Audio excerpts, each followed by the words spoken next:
ሰላም ጤና ይስጥልን። የጊዮን ዜና መረጃዎችን እነሆ። አፋብኃይል ቴዎድሮስ 206ኛ ኮር 34ኛ ክፍለ ጦር ተመራቂ አባላት እንኳን ለዚህ ታላቅ ምረቃ ቀን በሰላም አደረሳችሁ ሲል ሻለቃ ዝናቡ ልንገረው ገለጸ። የምትመረቁበት ወታደራዊና ስልታዊ ስልጠና የጽናታችሁ የቁርጠኝነታችሁና ለዓላማችሁ ያላችሁ ታማኝነት ማረጋገጫ ነው።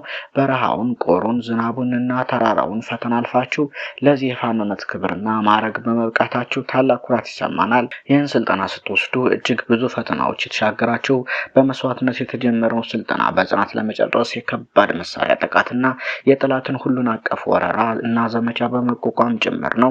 የ34ኛ ክፍለ ጦር ተመራቂ አባላት ጽናትና ጀግንነት በስልጠና ወቅት ላሳያችሁት ድንቅ ተጋድሎና ዲሲፕሊን ለቀጣይ ጉዟችሁ መነሻና የጥንካሬያችሁ መሰረት ነው።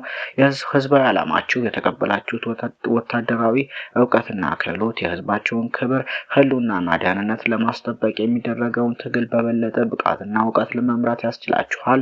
አንድነትና ህብረታችሁ በአንድነትና በወንድማማችነት መንፈስ የታነጸው ኃይላችሁ ለማንኛውም ፈተና የማይበገር የብረት ግንብ ነው። ጀግንነት በቃል የሚነገር ሳይሆን በድርጊትና በጽናት የሚረጋገጥ እውነት ነው። ስለሆነም የወደፊት ጉዞና አደራዬን ልስጣችሁ። ዛሬ ስልጠናችሁን ስታጠናቀቁ ኃላፊነታችሁን እና አደራችሁን ከበፊቱ ይበልጥ የጎላ ይሆናል። የ206ኛ ኮር 34ኛ ክፍለ ጦር አባላት ዲሲፕሊንና ስነ ምግባር የትግላችሁን መመሪያ በማድረግ የህዝብ ወገንተኝነት በድርጊታችሁ በማስመስከር በቴክኒክና ታክቲካል የበሰለ ውጊያን በመምራት የህዝባችሁ አለኝታነታችሁን ታረጋግጣላችሁ።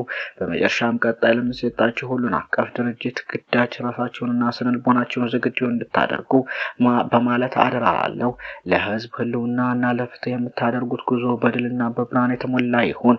ክብርና ሞገስ ለታገሉ ሰማዕታት፣ በክብር ለወደቁ ጀግኖች ሲል ይቋጫል። በተያያዘም አርበኛ ማንችሎት በበኩሉ ብቻ ወጣት ሆነ እንዲል ስብሐት ገብረ እግዚአብሔር ወጣትነታችንን አብዝተን እንወደዋለን።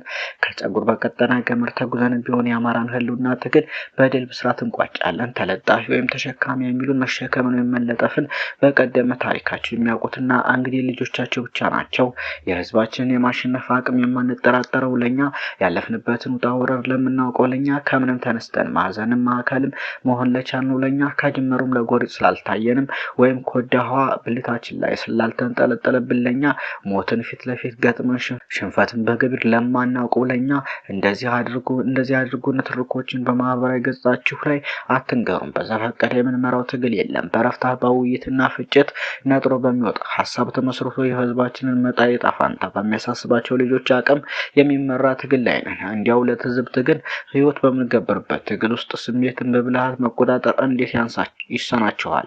ይልቁንስ የአፋብኃይል ቴዎድሮስ ለተከታታይ አሰልጥኖ እያስመረቃቸው ያሉት አባላት ቢሊዮን ድሎችን የያዙ ብስራቶች ናቸው። እነዚህ ምርቃቶች ሰማዩም ምድሩም የኛ ነው ከሚሉ ብሪተኞች ጋር እየተናነቅን በአማራ ገበሬ አቅም ብቻ የተገነባ ጦር ነው። የአማራ ልጅ አትገረመም ወይ?